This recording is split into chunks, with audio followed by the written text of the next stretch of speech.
Joe Biden had a rough week, and the inflation monster continues. Let's get into that and what's going on around the world. Joe Biden's bad week, rough polls, bad breaks, and awkward meetings. Biden's approval rating craters to 30% after absolutely brutal week. Even NBC admits inflation is killing Biden's poll numbers. NBC senior political editor told MSNBC host Katie Tur Thursday that President Joe Biden's lowest poll numbers were being driven by inflation and overall vision for the country. 36% overall job rating for President Biden, as well as his 30% economic handling. Not only the lowest in CNBC's polling, but also the lowest when you factor in the presidencies of Donald Trump and Barack Obama. His polls are the lowest in U.S. history of any administration. New York Times poll showed nearly 2/3 of Democratic primary voters, they want someone else other than Biden in 2024. So, the consumer price index, it's all over the news. The broad measure of everyday goods and services related to the cost of living soared to 9.1%. It's closer to 20 folks from a year ago. So it's above the 8.8 of Dow Jones estimate. That marked the fastest pace for inflation going back to November 1981. Of course, the way that inflation is calculated today is much different from the way that it was calculated back in the 1980s. If the way that inflation was calculated had not been changed, folks, the official inflation rate would be much, much higher than right now, closer to 20. But even if you want to take the 9.1% figure at face value, it is still extremely high. And last month, energy and food prices were two of the main reasons why we witnessed such a dramatic change. So just take a look at these price increases for everyday products and services. The purchasing power of the dollar is not nearly as strong as it once was. And as a result, our standard of living is rapidly going down. The overall rate of inflation has been, rising faster than most Americans' paychecks.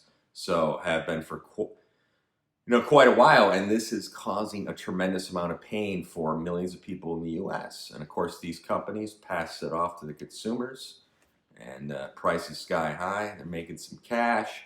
So when you keep making horrible decisions, eventually the consequences are going to catch up with you. That is true for individuals, and it is also true for entire nations. Here in the United States, previous generations handed down to us the strongest and most stable national currency on the planet. Having the default reserve currency, and I've talked about this, having the default, reserve currency of the world has been a great blessing for us because it has enabled us to enjoy a standard of living that is far greater than some would say we actually deserve. But we do a lot for the world. We do a lot for the world, more than other countries, and climate change and the things we do. But instead of doing their best to preserve and protect our currency, our leaders have decided to systematically destroy it instead. As a result, the rate of inflation has gotten completely out of control, and many experts are extremely concerned about what lies ahead. I was talking about this over a year. It wasn't transitory. I've been saying it. I mean, come on. So it doesn't take a genius to figure out why we have such a problem with inflation at this point. The money supply has ballooned to levels that were once unthinkable. And this is going to cause massive problems for the foreseeable future. I mean, check this out. Check out this chart. The following chart of how M1 has changed over the years comes directly from the Federal Reserve. I put these up all the time and follow this. The giant spike that you can see on the chart started during the early stages of the COVID pandemic. Okay, so our leaders, they abandoned any pretense of restraint and went full tilt for about 2 solid years.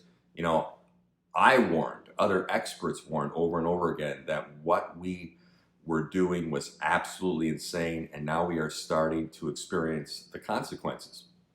Many people believe that the M2 is much more accurate measure of the money supply than the M1 is. And so let me show you, take a look at this chart of how M2 has changed over the course of this pandemic and time here. So, this chart, if you take a look at it, certainly looks better than the previous one, but it is still, folks, extremely frightening. We are rapidly destroying the stability of our currency, and as a result, our standard of living is being absolutely shredded. So take this example. This went viral. This is a young lady down in Texas. This last month revealed that she was living in a shed in a desperate attempt to save money.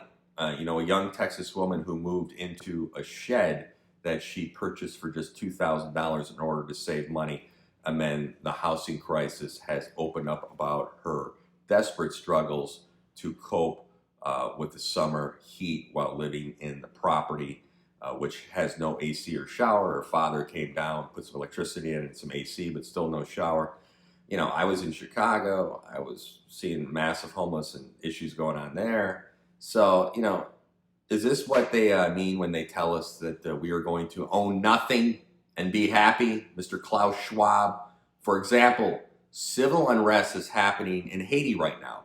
1 gallon of gasoline is about $14 US. A bag of rice sells for $27 US. The country is on the brink of famine. When you destroy supply chains in first world countries like the United States, what's going to happen to third world? Check out what is currently going on in Sri Lanka. They're starting to report this a little bit, but you can still find it. The political crisis triggered by months of socialist economic collapse in Sri Lanka continued this past week with violent clashes between protesters and soldiers, resulting in upwards of 82 people hospitalized in one day, and the military announcing soldiers were empowered to attack civilians if they, deemed it necessary. So the Democratic Socialist Republic of Sri Lanka, governed for the better part of the past 2 decades, they're running out of food, medicine, oil fuels, natural gas, and nearly every other basic good back in March. And the result of, bottom line is the result of lavish government spending and the imposition of green policies that banned chemical fertilizer use. They're on the brink of famine. So they promised us that the Green Revolution would change everything, and they were right, folks. Mr. Klaus Schwab said the world would become more angry, and we're just going to have to deal with it. So, looks to be the case, Mr. Schwab, what he's saying. It's happening all over the world right now.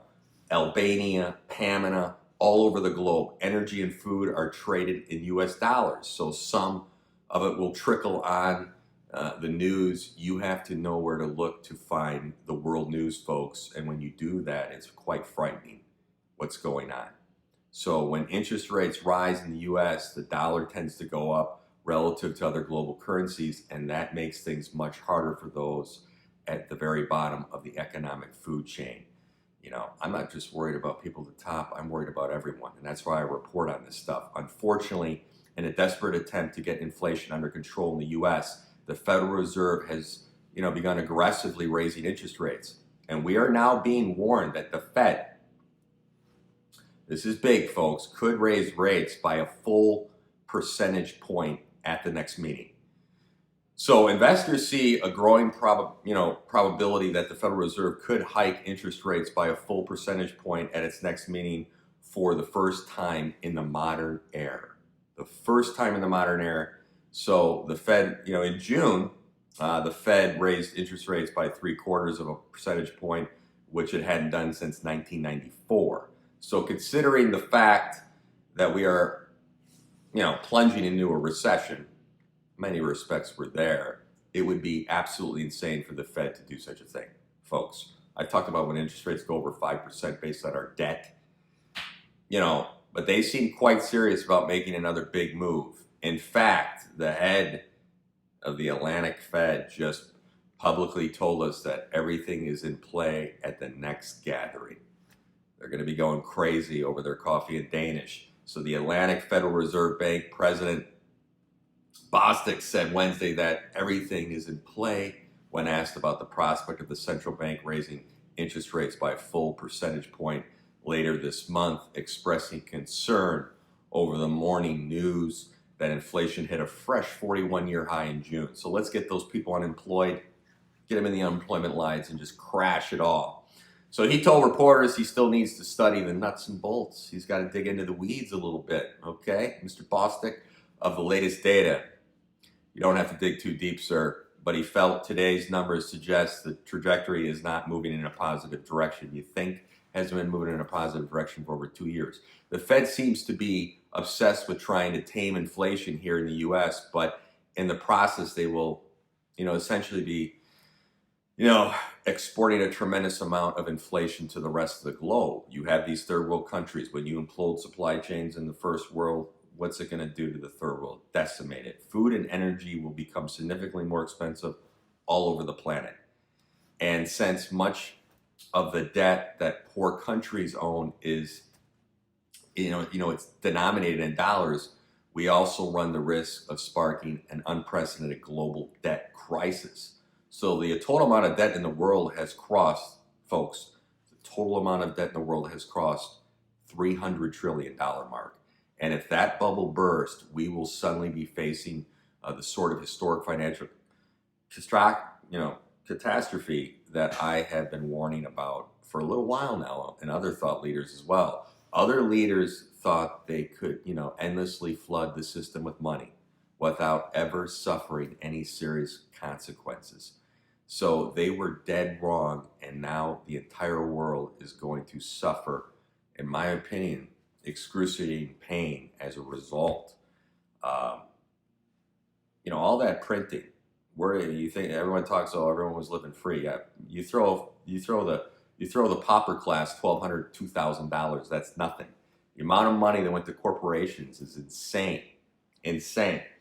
But it's just like the middle class. Hey, my rental's doing great. That's great. But I worry about everyone. Like I said, the middle class is driving the car. The Fortune 500 companies, the engine, they need to work together. I believe in the middle class. We need it. It's what makes us unique in the world. And the middle class and the lower class is going to get decimated. And, it's really sad when you go to, I was in Saudi Arabia, and how beautiful the airport is and everything, and you go to our airports and travel around the United States. So you think you're some high-flying whatever. It's things are getting worse all around us. Like I said, I was in Chicago, the amount of homelessness and crime. I was driving around in other areas looking at real estate, and I went to the south side, the north, and drive around in Wisconsin, and then I was going up the coast in California, and I got to go out to Idaho soon, and then route back through Nevada, and it's not looking pretty anywhere. And you think you're going to be able to hide from this, and behind your pearly gates, you're not. And when you're seeing the things that are going on, so things have to change. And I think the good thing is people are waking up to it a little bit, but it's very concerning what's going on with this food crisis across the world. And we talk about the wheat production in Ukraine and what's going on, how long a fight's been going on way before Russia went in. There's a lot of moving parts here, and unfortunately, a lot of people in America are playing fantasy football and watching their football, and they're not reading. If you need to get informed. I mean, I don't watch football. I don't watch baseball. I don't watch any of that shit. I don't play fantasy football. I mean, hey, if you're working your ass off and that gives you pleasure, great. But at least spend some time reading. You can find out what's going on in the world. You have to look. I have special ops people in the Middle East that give me information, and people that work in industries that around the world, and friends around the world where I get my information. And there's blogs and things you can do to find out what's really going on. But the videos of what's going on in these other countries, the famine is shocking. It's absolutely shocking. And more people need to become aware of it, because we're going to be for some epic times right now. Have a great weekend.